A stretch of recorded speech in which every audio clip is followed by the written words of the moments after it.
Da da da my ba da dum bum bum bum bum bum bum ba da dum bum bum bum bum bum bum la hi da da di da da da da da da da ai da da da la la da da da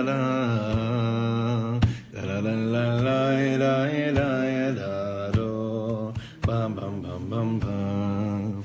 Did it ay ay ay ay ay ay. Billy dum bum bim bum bum bum bum. Billy dum bum bim bim bim bim bum bum bum bum bum bum bum bum bum. Did it ay ay ay ro ro ro. Did it ay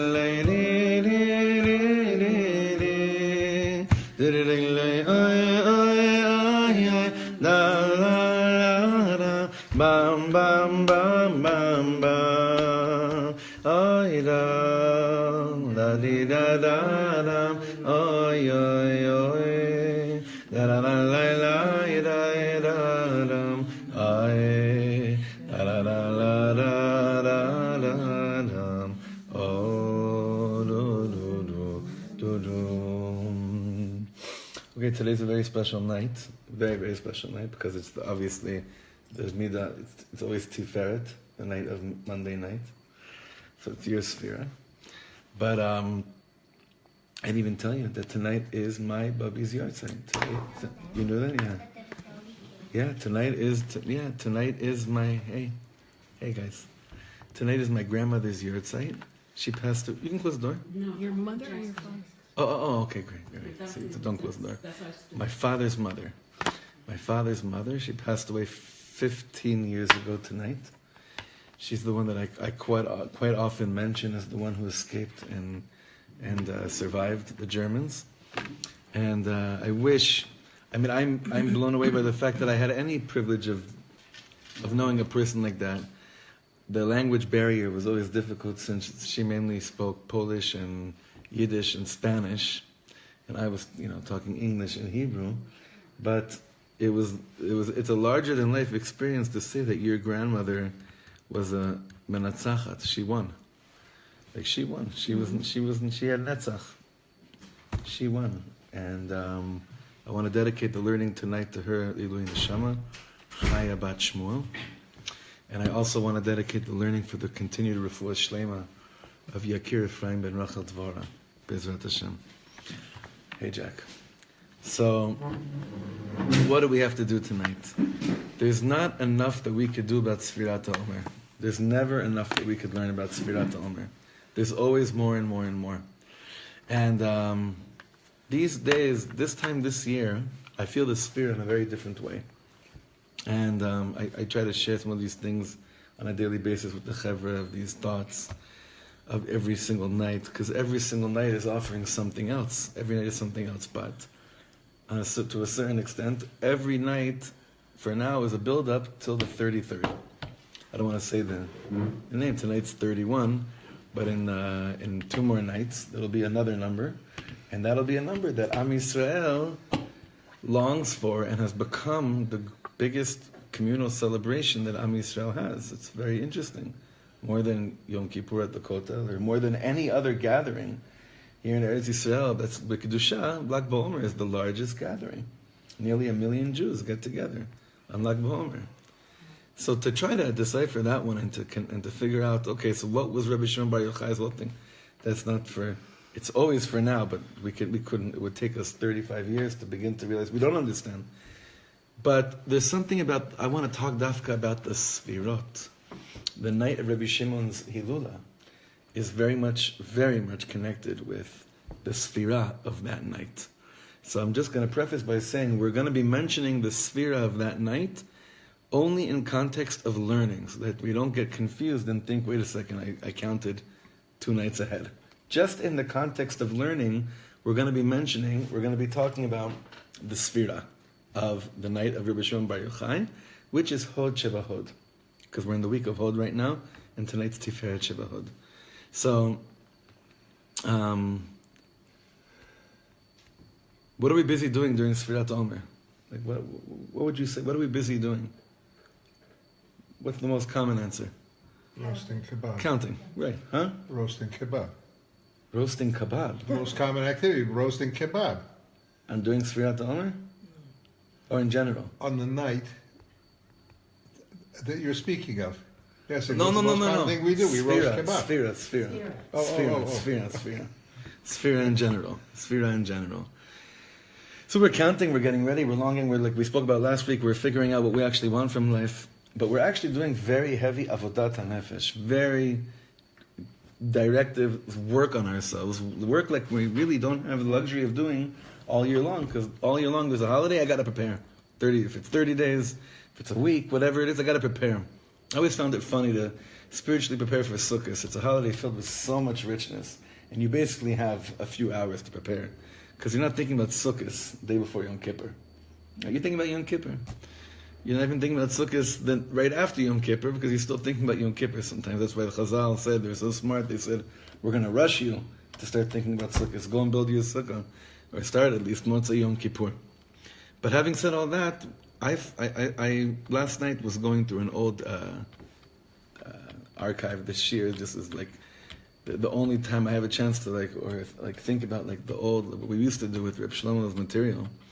And I found something, his way of explaining a build-up of what the avoda is every week, which will lead us to understanding what Reb Shimon Bar Yochai's Hilul is all about, based on the sefira of that night. So it's a very beautiful way how Reb Shlomo in 1982 describes every week how it's going on. But the mitzvah there is to figure out a way that we can come to Lag BaOmer and know and feel that it's much more than just a bonfire or just more than bow and arrow. And if we can't get to Meron, at least there's something that we can be thinking, meditating upon, and trying to work on ourselves in a very real and what I feel is a very clear way, clear avodah, and not getting confused. And for that we have a really, really special teaching tonight. And it's very easy. Really? It's very, very easy. It's not hard. Tonight is very... no, Esther, you're smiling. Be'emet, it's not hard. It's not... No. It's not hard. I mean, we might make it very hard. We might, because we like to do that. Did everyone get over here?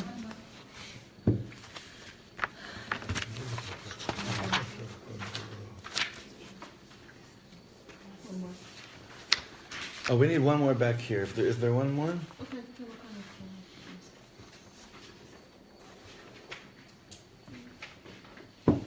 Okay.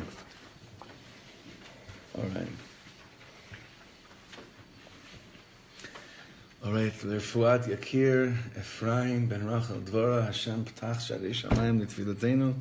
And the merit of my bubby, my precious bubby, she should knock on heaven's door, bring refuah down to this precious neshama. Amen. During Sfiras HaOmer, we are desperately trying to get back to what we felt the first night we came out of Egypt. To that exalted and infinite light that was shining, was so deep on Seder night, yet we had no vessels for it. So I'm just going to preface again by saying, I just transcribed this today, so it's still the first version. There's going to be a few things that are, missing, but we'll get the gist of things. Basically, Seder night, we all know this, something so powerful happened. Last week we actually defined it, what happened Seder night. Seder night was a night where God did not hide at all. There was no concealment.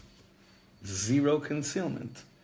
Uvemorag gadol zo gilui shechina. We say in the Haggadah, there was nothing. I had no sfekas. That night, it was clear. Hashem revealed himself. He showed us, Am Yisrael, who he is. And then Hashem takes that away from us. And for 49 days, what we're trying to do is get that back. Get that moment back. You could look at it as the greatest tease that ever happened in the history of the world.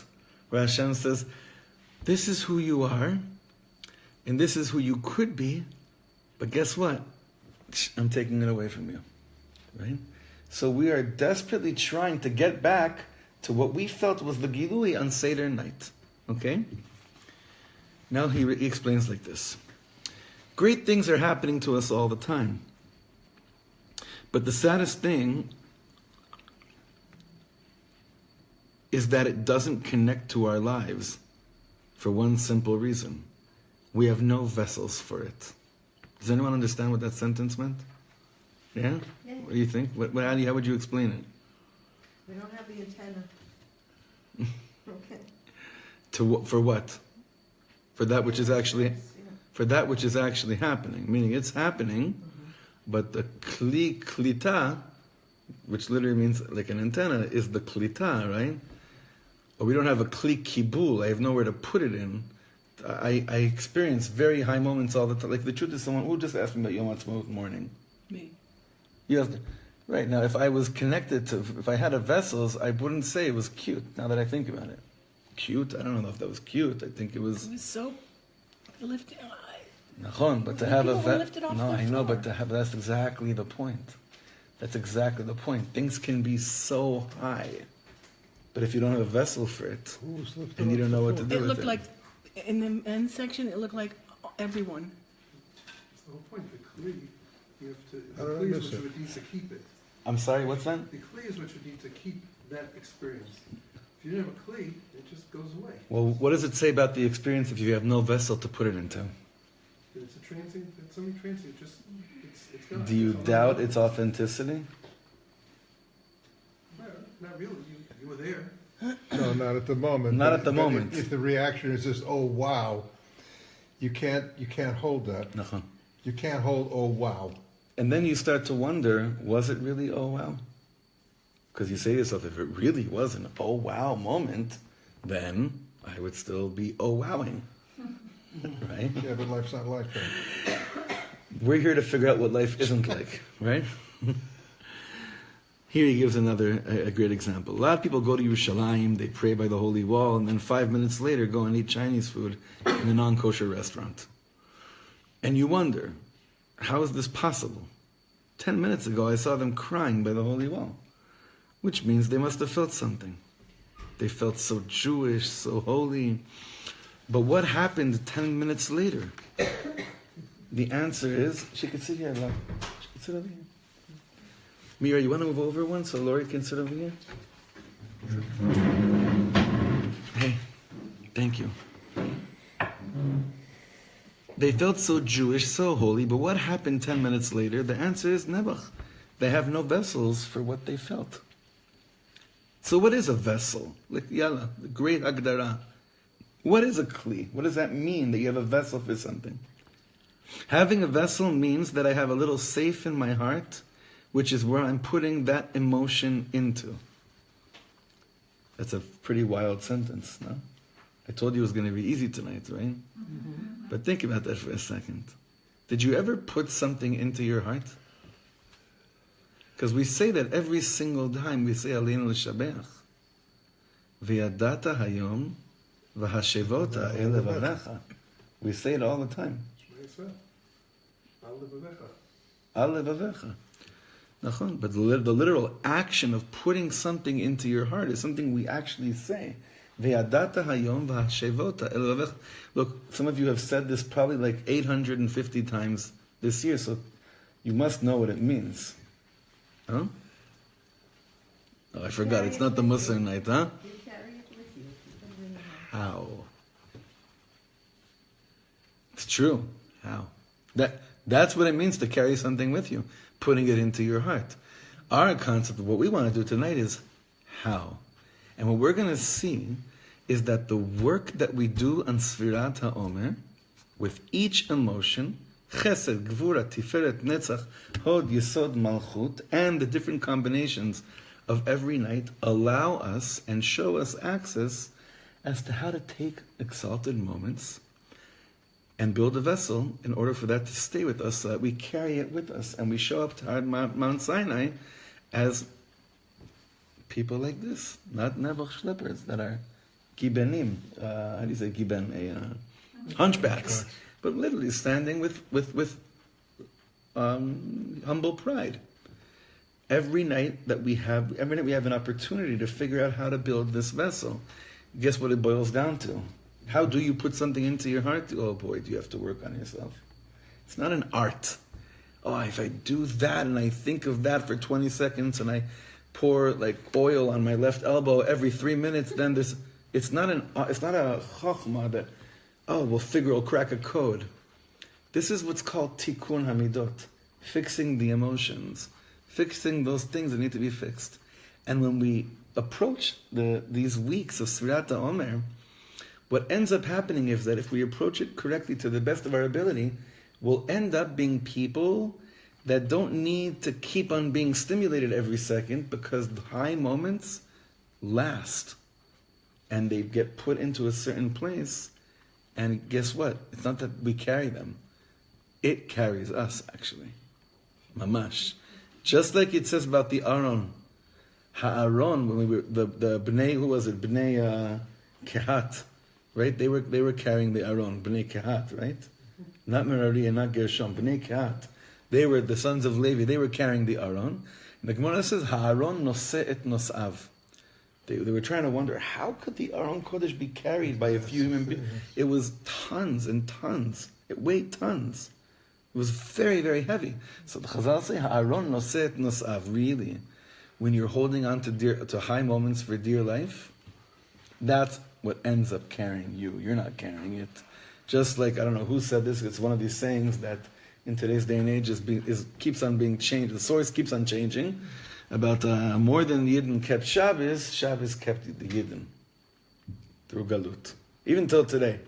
I don't know who originally said that word, but that's what it is. So, again, what is a vessel? Having a vessel means that I have a little safe in my heart, which is where I'm putting that emotion into. God can feed us the highest, deepest, most loftiest spiritual food. But if I have no vessels for it, it doesn't stay with us. So, on a certain level, did we have any, think of us as people leaving Egypt. Did we have any kalim for anything? Who were we a minute before? Yeah. What did we really, who were we as, in terms of refined people that were, built up, and what were we? So it wasn't a minute before. There was a whole year that I kind of wasn't a slave already, right? Because the makot lasted for 12 months. The plagues took a year. So I had a whole year that I wasn't necessarily a slave. But can I still say about myself, when I left Egypt, wow, was I a Baal Midas? Wow, it was my chesed shining. It was my gvura sheba gvura in the right place. What did we know? We knew nothing. There was no vessel to understand what it means that Hashem comes down and just says, I'm taking you out, me and not a malach, me and not a saraf, just me. We didn't understand what that meant. So Hashem came down, gave us the whole thing, and then comes back, and then takes it back.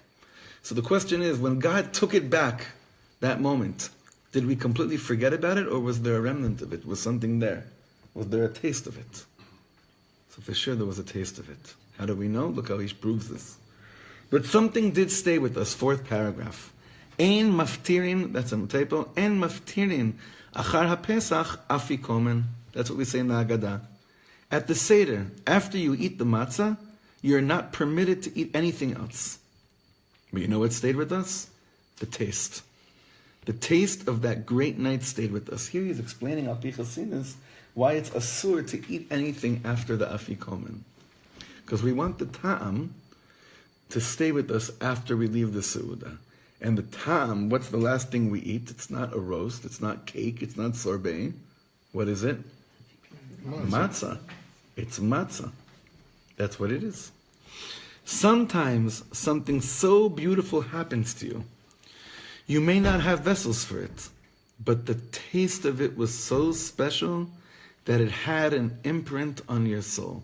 Now that is something I think all of us could attest to. Something amazing happened. You don't really have the vessels for it, but you know your life's not the same. You can't make sense of what you went through, and you can't even explain to someone what you're feeling, because you yourself don't understand. But there was a rishimu, there was an imprint, there was a ta'am, there was a taste that stayed and put an imprint on you. So here, after Pesach, each of us is crying before God, please have compassion. Look after me, meaning Hashem, you gave me such a taste, but please have Rahmanis, like, come on. It's got to be more. It can't be. There has to be much more. You can't just take it from me and say I have no chance. Have compassion on me. Leave me a taste. So Hashem, in His infinite mercy, is telling us, okay, I'll give that awesome moment back to you. In fact, I'm going to spoon feed it to you. Every night there will be one spoon. The first night is a little spoon of chesed shebachesed. The second night is gvura shebachesed. Spoon feeding.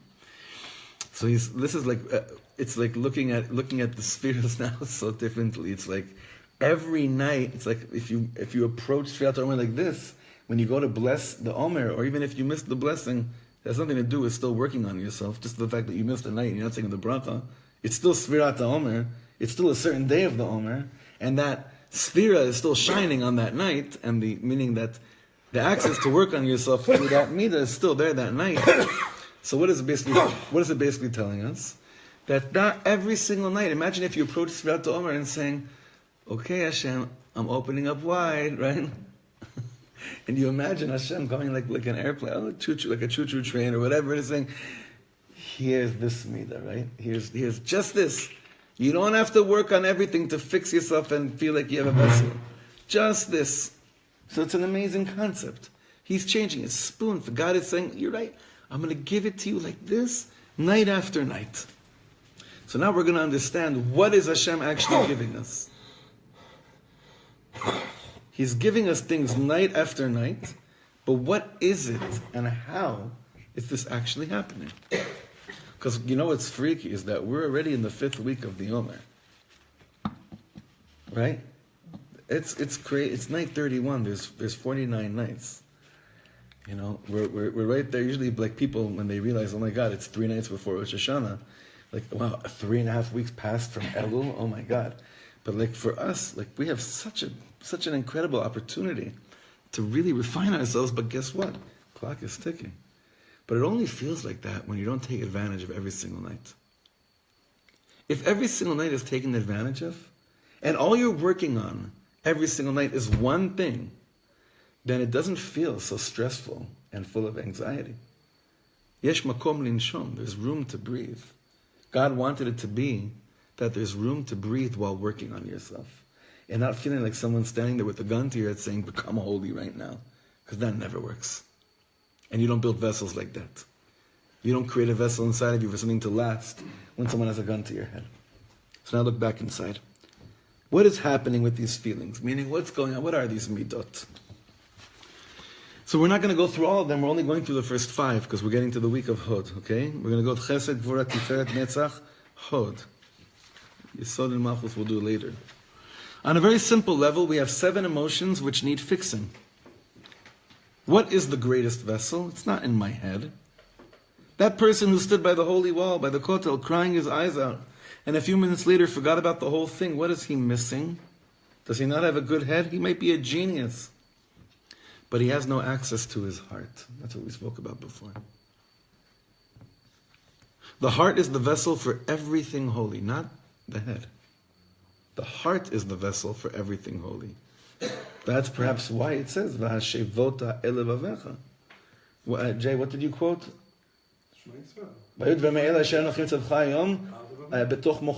No. Elevavecha. That's because why? There's a place for it to last. There's a place for that which I told you, all the dot, in the heart. That's where it has a place to rest. We can know every word of the Gemara, but if you have no connection to your heart, you're the same creep after like you were before. No? It's sad, and it's really, really, really true. According to Kabbalistic tradition, Pesach is the fixing of the head. That means that God put in my head the highest revelation in the world. My heart is not a vessel for it. My heart is enough of a vessel to remember the taste, but my heart is not a vessel yet for this entire great light, meaning my head remembers something happened. My heart can even still taste what happened a little bit, but it's not enough, wasn't big enough to contain what actually happened Pesach night. So God gives it back to me in very small doses every night. Each time I taste a little bit of this light, it brings back the taste even stronger, and I long for it even deeper. Now, by the way, what does it mean that, let's define this for a second. What does it taste like? What is this taste? The taste is a refined me. I'm getting a glimpse of me as a Ben Chorin. I'm getting a glimpse of myself as someone that's free. Someone that doesn't wake up in shackles. Someone that doesn't wake up enslaved to yesterday's slave master. I'm not talking about Egypt right now. I'm talking about you and me today. Can you imagine that? You woke up in the morning and all that was directing where your heart is today and not yesterday? That nothing about yesterday's shortcomings, stresses and pressures and anxieties or negative thoughts about yourself played zero role in the way that you thought about yourself and the privilege of being alive today. Every night, with Sfirat Omer, we got more and more of a taste of that. And when we got more and more of a taste of it, you know what ended up happening? We wanted it so much more. That's what happened. We wanted so much more.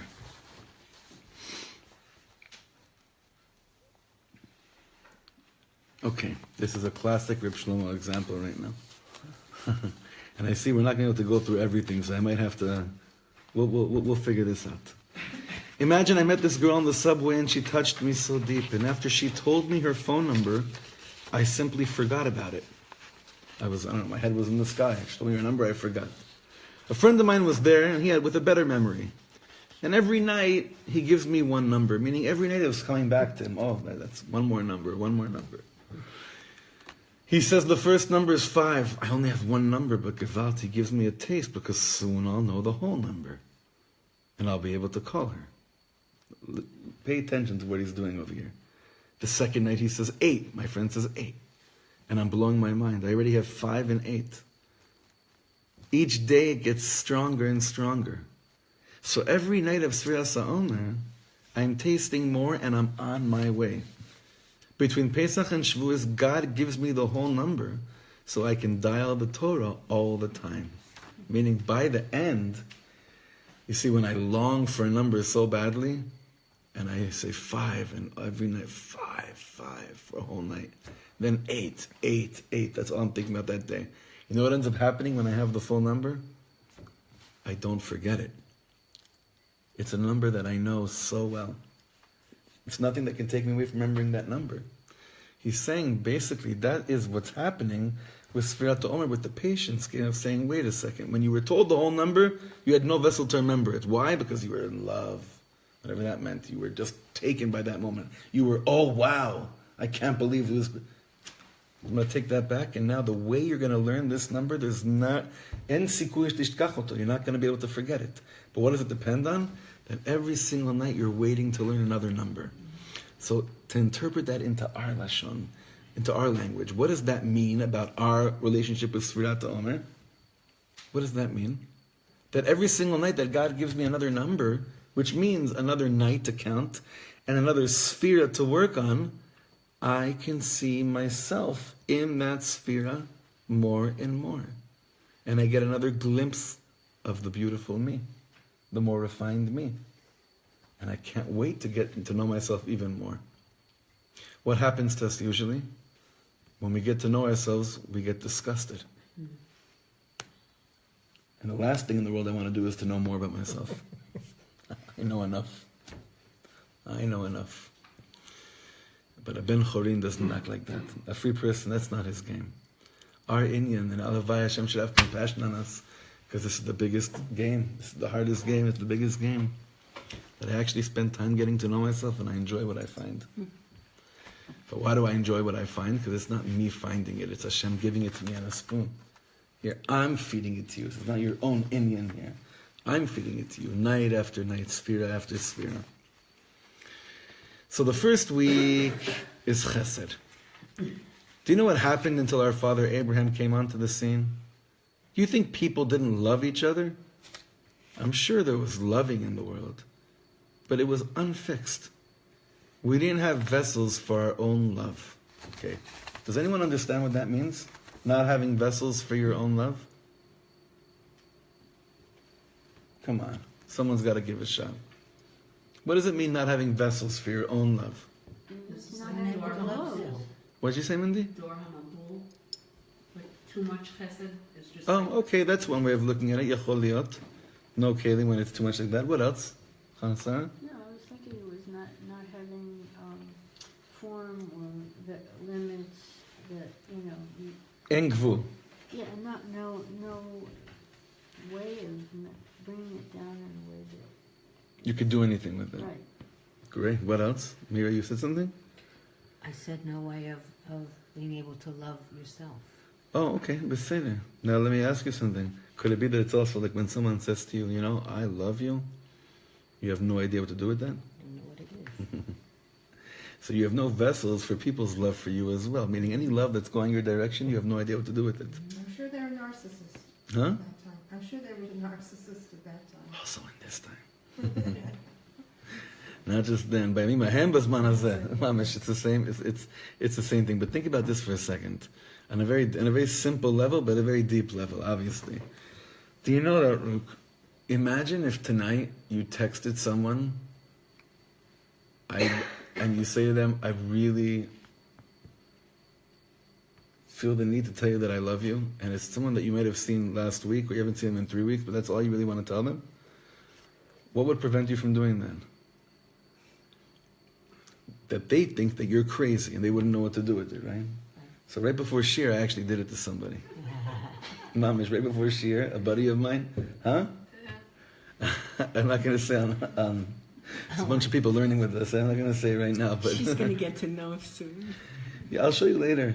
But a friend of mine doesn't live here, and I wrote him, I really don't take enough time to tell you that I love you. And he wrote me back in a second, you don't have to. I said, I know, I just want to. But the first reaction usually is, no, this is this is weird. You don't have to do that. I'm like, no, I don't have to. No one's forcing me to. It's coming, it's coming from a real place. Well, half real and half like checking to see if I could relate to this teaching, right? But it was coming from a real place. But most of us, when someone comes with their love to us, we don't know what to do with it so much. We don't know what to do with it so much. Until Avram Avinu, there was no vessel for our own love, meaning we didn't even know what to do with the love that we felt to others. Forget what others felt to us. The concept of chesed, of ahava, was not fixed. That means it wasn't metukan. We didn't know how to use it. We didn't know how to use it. That's what it means when a midah is not fixed. We didn't know how to use it. So let's continue. Third line in the third paragraph. Let me put it this way. I was in someone's house. He has 2 children and he loves them very much, but he constantly yells at them. What's his problem? He has no vessels for his own love. He loves them. He'll jump into a fire for them, right? But he doesn't have any vessels for his own love. So now let's try to understand it. What does that mean? That you don't have any vessels? That person loves his children. And if push came to shove, he would take bullets for them and jump into fires for them. So where is it? Where, if it can't be expressed, then where is it in the body, in the mind, in man? When it can't be expressed, when there's no outlet. So where is it? It's everywhere, but it's nowhere. Right. It is there. Don't say, he doesn't love his kids. No, he loves his kids. But there's no kli. A kli is that place that enables a person to express it in the right way. Where is that place? Bilvavi mishkan evne, in the heart. That's where that place is. That's where it resides. Avram Avinu fixed the emotion of love. Sometimes you meet people, and if they have fixed their emotion of love, it's so good to deal with them about anything in the world. Sometimes you walk up to a person and you tell them, I just love you, you're so sweet, and they shriek. They don't even know what to do with it. It's not that they don't like to hear it, they simply have no vessels where to put it. Imagine it's like, look at this mashal, this is how the way his mind works. Imagine I come up to you with ice cream and chas v'shalom, you have no hands. Right? There are some people waiting for someone to tell them, I love you, but when you tell it to them, nebuch, they have no vessels. Avram Avinu fixed the concept of loving. A lot of people love Hashem, but they are insulting God every second. Pretty far out statement, right? He explains, the way they conduct their lives is an insult to the Jewish people. That's what it should say there. What is their problem? It's not that they don't know enough. They simply don't have vessels for their own loving. Mashiach hasn't come yet, and yet every year we are fixing it a little bit more. The whole thing of Sefira Omer is that even if I don't feel anything, I mamish believe that I am fixing it, because God in His infinite mercy promised us that each time I am counting the Omer, I am fixing it a little bit. If you want to understand what that paragraph meant, then you have to say the tefillahs of Sefira Omer, right? The Hiratzons, and after the Sefira, what it says over there, because there we described, you gave us this, the takenet nafshatenu miklipotenu. You gave us this to really fix ourselves. So Hashem, even though I don't really know for sure if it's working, I'm trying to connect to it, and I have to believe that every single year, more and more, I'm getting closer and closer to building the vessel for love. And I will see the vessel for Gvura. The second night, you okay? The second night is Gvura. Gewalt, do we need fixing on that? When are you supposed to be strong? When are you supposed to insist? When are you supposed to be flowing?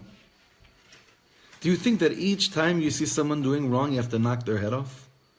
There are times when you see something wrong, but you have to forget it. And there's a time when you have no right to be silent. Take the world. The world doesn't know when to be loud and when to be silent. When they killed 6 million Jews, the Pope ends up forgiving the Germans after the war. They didn't know how to react. When Israel wanted to hang Eichmann, and the world says, please, Nebuch, Eichmann, he's so sweet. Have you seen his picture? The way he's sitting there in his chamber just breaks my heart. Meshuggah. They don't know when to be strong and when to be soft. Everybody is strong when it comes to somebody else. This is mamash, what he's explaining is that the midah of gvura is not fixed. That means that we still don't know how to use it. We could be gvuradik people. We just don't know how to use it. Why? Because we don't have a vessel for gvura. You see, when things are in its right place, when these midot are in our hearts, we know how to use them. We could be people carrying all these midot simultaneously, but we're so aligned with the Ratzon of Hashem that we react in the proper way with each interaction we have with different people and with different stories that happen to us with our life. Gvura, what a fixing we need with Gvura. Think of us as Am Yisrael. I can't hear this right now. Sorry. That's the time to sing. Huh? That's the time to sing loud. Now it's time to sing loud. Think about this, Mamish. I think like Am Yisrael, we really have no idea how to love, and we have no idea how to be gvuradik, and yet, when push comes to shove, we Mamish do know. But our goal is not to have push comes to shove in order to know how to use our emotions correctly. We want them to be balanced. We don't want it to take piguim for us to realize how much we love each other. We don't want 3 boys to be kidnapped to realize, wait, we do have vessels for love. That means it's not fixed. That means the midah is not fixed. It's there. Hashem shows you you're capable of it. Hashem shows you that after so much murder of Jews, yes, then we go out and we could do crazy things. But the fact that we are always, and maybe it's a problem even in the name of the army, which is Tzva Haganah. Some people have a whole chap on that. I don't know if it should be Tzva Haganah Yisrael, Tzva Yisrael. Because if you're only on the defensive, that's also a problem. We don't know how to, you understand? We have these emotions, they're there, but they're not fixed, they're not in the right place. So in Sfirat Omer, we're working on ourselves on each midah, so that which already exists within us is expressed properly. And in order for them to be expressed properly, the avodah is in the heart. It's cleansing our heart. It's working out of our heart, out of our feelings, out of our emotions, and letting the da'at stop being superior. Seeing that there's a day after da'at. You know who the real people are. This is a beautiful line. This is a real beautiful line. You know who the real people are. The real people are the ones who ask everything from themselves. But whatever you yourself do, they're so happy. Meaning, Hem dolshim me'atzmam harbe. That's their gvura, the inner strength. The inner strength is that my expectations are only on me. I don't have expectations from anybody else. Whatever you're capable of doing, a little bit of good you're doing, you're a gewalt. You're a gewalt. Rav Kook says this in different words. Hatzadikim, I forget what's the language there. He uses a very interesting word for complaining. Einam kovlim, right? Kuf vav bet lamed yud mem. Anyone ever see this inside this lashon? You ever see this? Hatzadikim hateorim einam kovlim. They don't complain on the lack of light. They just become more light. So mashu kazeh. Mashu kazeh. So Rebbe Shlomo is saying the same thing over here. The real people are the ones who ask everything from themselves. But whatever you end up doing, meaning the little bit of good you're doing, you should be gebenched. They're so happy. This is so interesting. There are a lot of people who keep Shabbos on a level that if you don't keep Shabbos, they want to knock your head off. But these are not the real Shabbos people. I myself have no excuse. This is what he's saying about himself, which is so bizarre because he was probably the least judgmental person that ever existed, especially in the last century in terms of being tolerant for other Jews. The real Shabbos people say to those who don't keep Shabbos, I'm sure that while you're driving your car, you're thinking about Shabbos. What do I know, Gewalt? What do I know? So that's the Gevura. When the Gevura is on myself in a proper way. Not that it comes out with warped chesed on others or warped Gevura on others. Then the third week, Tiferet. We like that word in this house. We like that midah in this house, Tiferet. Even if it's an hour after bedtime. Then comes Yaakov Avinu, and I'm making it very simple. You know what needs so much fixing? What is beauty? The world says we have to make the world more beautiful. So let's build another skyscraper or a highway. It's a gewalt, but is this what makes the world more beautiful? So just context, we're talking early 80s. I don't want to say anything bad about Teddy Kollek. Remember him? The mayor of Yerushalayim? He wants to make Yerushalayim more beautiful, which means he wants to make a sports center. I hate to say it, but it sounds like a ifrat too. Whatever, that's for another. It's very cute, but this is not what Yerushalayim's beauty is all about. Does he know what the beauty of Yerushalayim ever is? Not everything that looks beautiful fits. It's a gewalt line. No, I'm thinking here, Efrat. There's so many spots here. There are so many spots here that the avot and imahot, we know they walked on these pebbles. That's crazy. That's nuts. It's just, there's no words to describe. It's what I remember that was the first thing when I first moved here, and in our old yeshiva, the view from the Beis Medrash and the Miftar, it's still the same view, it's just a different building, but the view was just mountains and mountains, and I didn't really know a lot about the area, but all I knew was, wait a second, for Avram and Yitzchak to get from Beersheba to Har Moriah, they must have had to walk past here. So it could be any one of these pebbles. It could be the rock that I slip over when I go into my caravan. It could be. It could be. We don't know, right? So when you're dealing with a place like that, beauty has to be much more. It's a much more sensitive concept, right? What makes this place beautiful? It's gewalt that there'll be sports complexes and pools and everything, but Beis Medrash is filled with svarim, shuls, you know? Just shuls, just beautiful shuls, more beautiful mikvahs. Things in Ruchnius that more beauty in them. You know, more beauty in them. But maybe, I don't know, and that's what I really connect to what he's saying over here, like, Yerushalayim, we speak about this quite often. Unfortunately, when the Prime Minister quite often wants to talk about the like the growth and the beauty of the country. So it's always we are about our high tech. But that's not why we came back to Israel, to become a leader in high tech. That's not the beauty we're talking about. So the midah of tiferet needs to be fixed as well. So he told us what beauty isn't.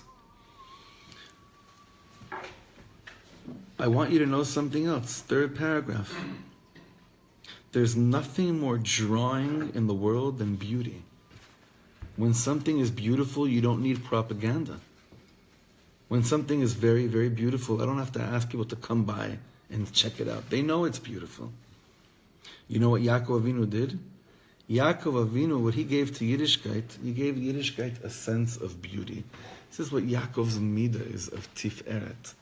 He made Yiddishkeit, the way he conducted his life, in the inside level of keeping his family no matter what, the most beautiful thing in the world. He began the kli for tiferet. Then comes Moshe Rabbeinu. What's the next midah after tiferet? Chesed, Gvura, Tiferet, Netzach. And that's always is aligned with Moshe Rabbeinu's midah. Then comes Moshe Rabbeinu. Now imagine, 4 weeks ago I met this boy Moishele. I turned him on to Yiddishkeit. He came for his Shabbos. He had a talis over his head, and I thought that he was mamish flying all the way to Yerushalayim. Then for a week I didn't hear from him. I finally called him. Hey Moishele, what's going on? Oh, I moved to an ashram. I call him a week later, and he says, oh, I moved out from the ashram, and I'm now by Yogi Baijan. 3 weeks later, I call him up, and he changed his whole thing, and now he's into Scientology. It's all cute. He's a great God seeker, but nebuch. Do you know what Moshe Rabbeinu is all about? Moshe Rabbeinu said to the Yidden, I'm taking you out of Egypt, but do me a favor. Don't go 1 week to me, 1 week somewhere else, and then 1 week somewhere else. You want to come to Mount Sinai? This is it. If you don't want to stick to it, don't come. You cannot come to Mount Sinai and say, listen, I want you to know I was very deeply impressed by Moshe Rabbeinu. The 10 Commandments? I never heard anything more beautiful. I think it's really timely. I think Moshe Rabbeinu has a sense of what the world really needs. But I want you to know something else. I was recently in Europe and I saw an advertisement about an intensive weekend. So I decided that after Mount Sinai, I'll go and check it out. So Moshe Rabbeinu comes to Yidden and screams, Gewalt, Netzach. Listen, Yidden. You don't want to come to Mount Sinai? You don't have to. But if you do come, you better commit yourself. Commitment. That's what Netzach is. I'm committed to this forever.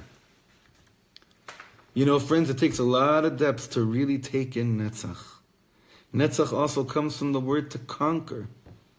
It takes a lot of inner strength. That's it. I decided to stick to it. Like in our generation, it's such a foreign concept to commit, to stick to something. There's never been such a generation with so much indecision like today. But you know what Moshe Rabbeinu was all about? Decisiveness.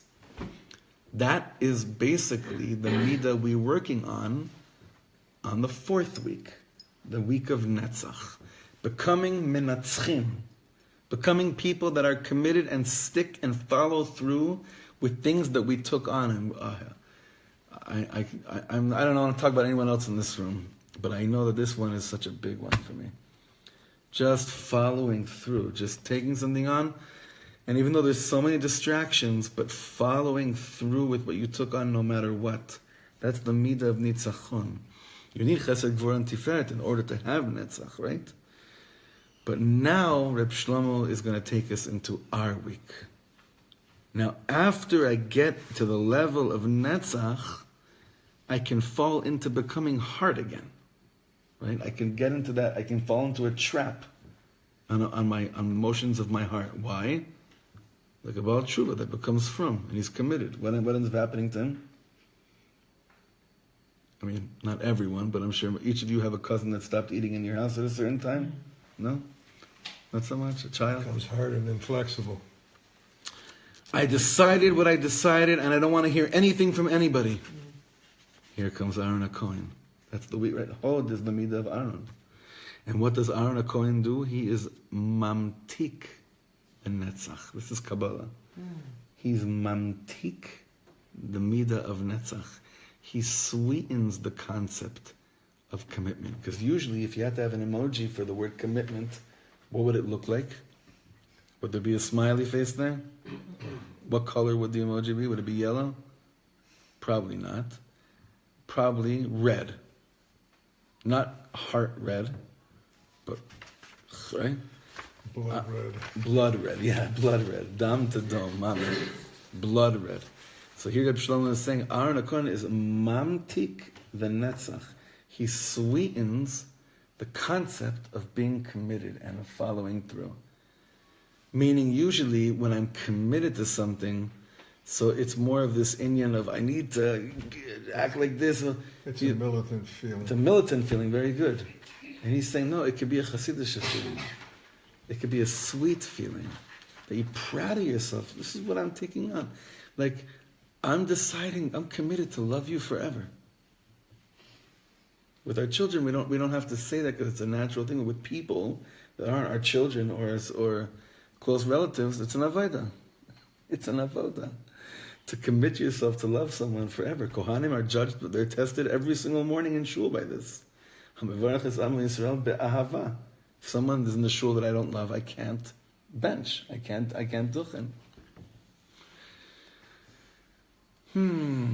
Okay. Here comes Aaron HaKohen. What does Aaron HaKohen do? He's mamtik the netzach. So Reb Shlomo says in the bottom over here, if this decision of forever is not filled with the most beautiful secrets of the world, how much of the netzach will shine into the world? This is the point. Read that last line again. If this decision of forever is not filled with the most beautiful secrets of the world, how much of the netzach will shine in the world?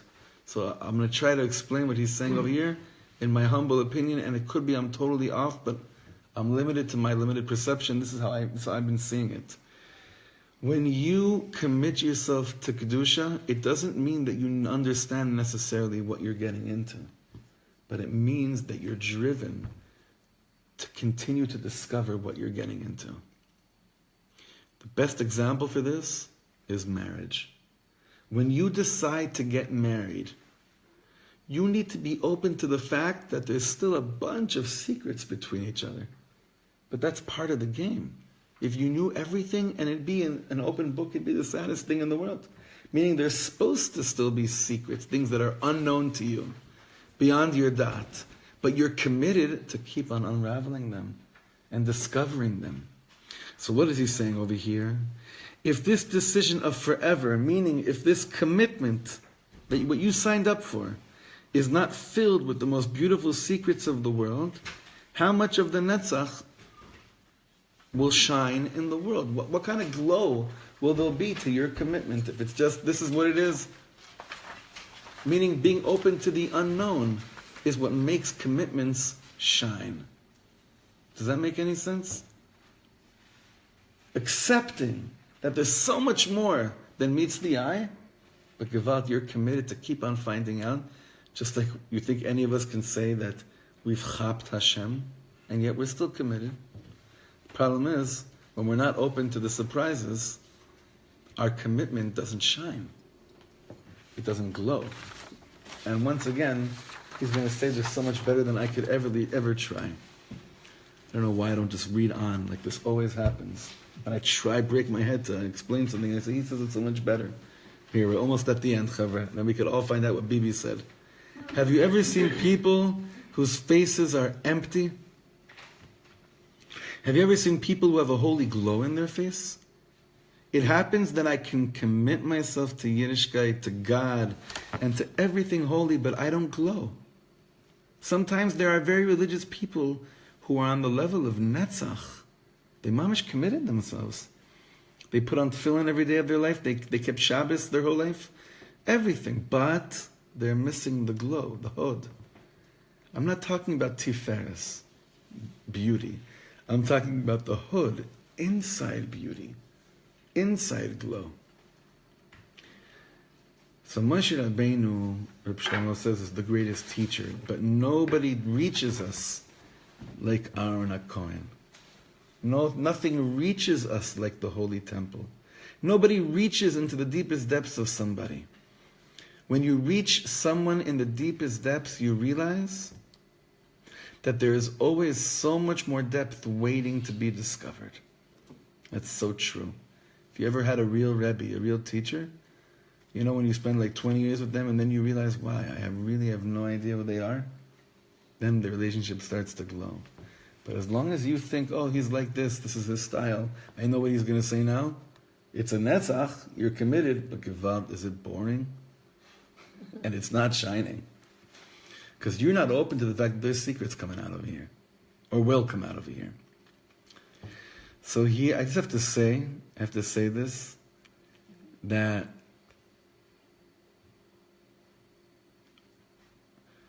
there were moments I had with Rav Shalom brought, and many of you did in this room, but I'm just thinking to myself, there are moments where I saw him conduct himself in certain areas that put me to shame, not because it was so much higher than anything I could do, but it's because I never imagined that he'd be able to act like this in such an exalted way. For instance, saving someone's life, preventing them from killing themselves. Things like that, small stuff, right? And I realize, and now I'm understanding that when you think you know what someone's capable of doing, so your relationship to them doesn't glow. It doesn't shine. It's there. You're always there for each other, but there's no glow in the relationship. Then when you realize that what do you know about the other person? What do you mamish l'maisa know? You barely know anything. Then that relationship starts glowing. Mamish glowing. So here comes Lag BaOmer. And what is Lag BaOmer? Is sefira? Hod shebahod. The deepest depths is Hod shebahod, meaning the glow of the glow, like the secret of the secret, right? And here I want you to open your hearts. The question is not if you know all the secrets. The question is, are you aware that everything is filled with secrets? Just the awareness of it. Not the da'at of it. Not to be a Kabbalist that knows how tserufim work, but to be aware that life is full of secrets. Nobody asked you to be a Kabbalist, but do you know that every word of the Torah is filled with secrets? And when you know this, you really are on the level of the glow that we're speaking about. And in a nutshell, this is mamish what Rabbi Shimon brought down to the world, that everything and everyone is a secret. So what did Rabbi Shimon Bar Yochai, the lead up in the sefirot, you think it just happens to be his Hilula, the day he died, was Hod Shebahod? If we understand, again, what did we do? There's Chesed, Gvura, Tiferet, Netzach, and Hod. And we really decipher, I think we really tackled here Netzach and Hod. Because Netzach is not the ultimate. Mamtik the Netzach, to sweeten the Netzach, seems to be something out of this world. It's Aaron HaKohen's job. Rabbi Shimon Bar Yochai, the day he dies, what is he busy doing the whole day? He's revealing secret after secret after secret after secret. What's the Zohar? It's a bunch of secrets. Secret after secret after secret. So what did Rabbi Shimon do? After Churban Abayis, Rabbi Shimon took upon himself to be a guarantor. Ki lo tishakach mipi zarot. The Torah will not be forgotten. Chachamim thought the Torah was going to be forgotten. Comes Rabbi Shimon Bar Yochai, he says, no, there's a pasuk, it says, Ki lo tishakach mipi zaro. The Torah will not be forgotten from its seed. Whose seed? So look what Rabbi Nachman says. Ki lo tishakach mipi zaro. What's the sofei tevot? The last letter of that sentence. Ki lo tishakach mipi zaro. Comes out the letters. Anyone want to give a crazy guess? You want to write it down, Mindy? Go for it. Ki lo tish is good. It's good. Everyone's rewriting it down. Ki lo tishakach mipi zaro. Take those last letters of that sentence that says the Torah will never be forgotten, and play with it a little bit. What are those last letters form? What word? Yeah, sorry, Mindy, they got it. What is it? No, just Yochai. Yochai. From the seed of Yochai. Who's the seed of Yochai? Him. Ki lo tishkach mipi zaro. He's saying, I'm taking a guarantor, my avoda, with the sitrei Torah, with the secrets of Torah, which makes relationships shine. Yidden will always be Yidden. They'll always be from Yidden, but if they're not connected to the secrets, there's not going to be any glow to the relationship. I'm taking it on me. And that is why this night of Lag BaOmer is that exalted, because we're celebrating how much we don't know, and yet how much that keeps the relationship so interesting, and so beautiful, and so full of light, and so full of shining. So this was just a little bit of a build-up towards Lag BaOmer, but the point is not only Lag BaOmer. The point is also to realize that what's happening to you, what's the transformation, how the transformation is taking place night after night after night, if you only have patience for yourself. Don't try to fix the whole world in one night. Don't even try it in 49 days. Try it night by night. Take every sefira of every single night. Look at the sefira, look at what it is. Ask Hashem, what does this mean to me? Work with it, grapple with it.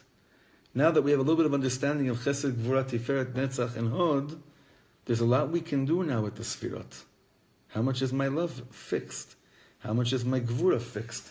How much is my concept of beauty fixed? Where am I committed? Where am I not? And where in those commitments is there a shining light?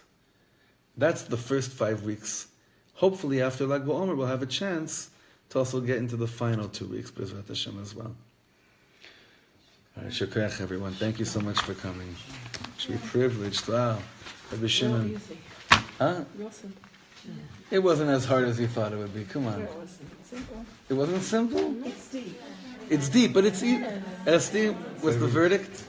Reb Shlomo slides down easy. Not easy. Reb Shlomo Not makes easy. it slide down so easy. Mamish. Oh, Amy, do you know what he said? What we did over here is basically like 10 years in school of Kabbalah. Mamish. It really is. As much as he's talking about being spoon-fed by God, well, he's spoon-feeding us. Sad to tell you, Oh, Hashreinu. but